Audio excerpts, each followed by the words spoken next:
My name is Bruce Charles Taff. I was an EN 5, second class engineman, submarine qualified. I graduated from high school.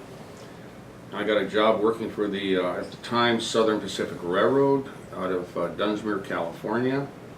And I knew I was going to be drafted at some point in time.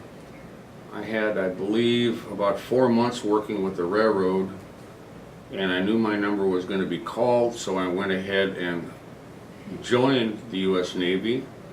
I had no idea what I was going to be doing, but I knew I liked the water. So, and I love fishing too. So I went through boot camp, and they did offer us the option, well, if you'd like to go to a specialty school, or anything in particular you'd like to go to, and I said, well, I don't know. And then they gave the pros and cons of everything. If you want to become a CB, you learn how to run heavy machinery. If you want to be in aviation, some field in aviation. And then they said, they mentioned submarines, and I said, geez, that sounds interesting. And they said, oh, by the way, if you decide to qualify in submarines, there's a big pay incentive. And I said, wow, that's what I need, is more money.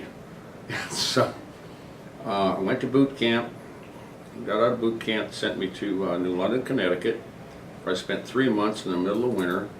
And yes, they did make us shovel snow. It was in the fall, gorgeous fall colors in New London. And of course the snow was snow. It was a really good time.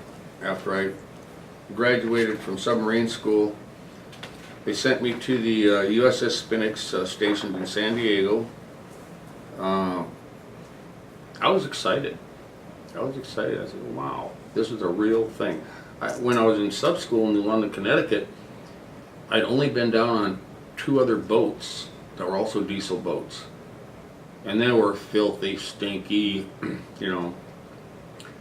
And I said, you know, I told myself, do I really want to live like this?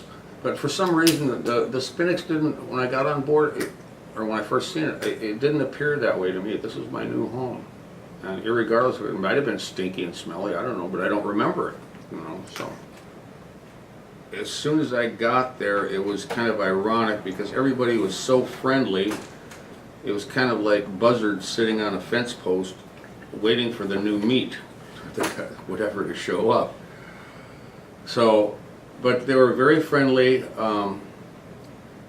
They weren't, there was no animosity whatsoever. They welcomed me like one of their own, but they knew I was a non-qual. I was non-qualified. I was a puke, per se. That's what you were called, a non-qual puke.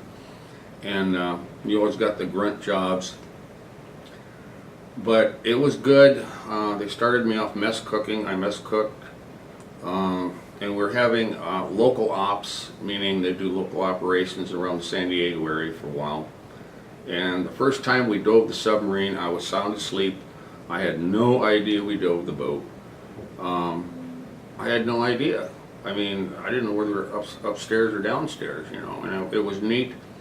So anyways, I continued my mess cooking career for about 2.5 months, and then of course by then you get to know some of the people on board, and I really liked the enginemen. They were really a tight-knit group, and they were always joking, and they was, oh, come on, Taff, let's be a what do they call it, a snipe striker. Snipe meaning greasy foot engineman, machinist mate type of thing, whatever, you know, it's all in the mechanical field, or the mechanical end of the submarine. So after my mess cooking career, I went back to the after engine room as a oiler.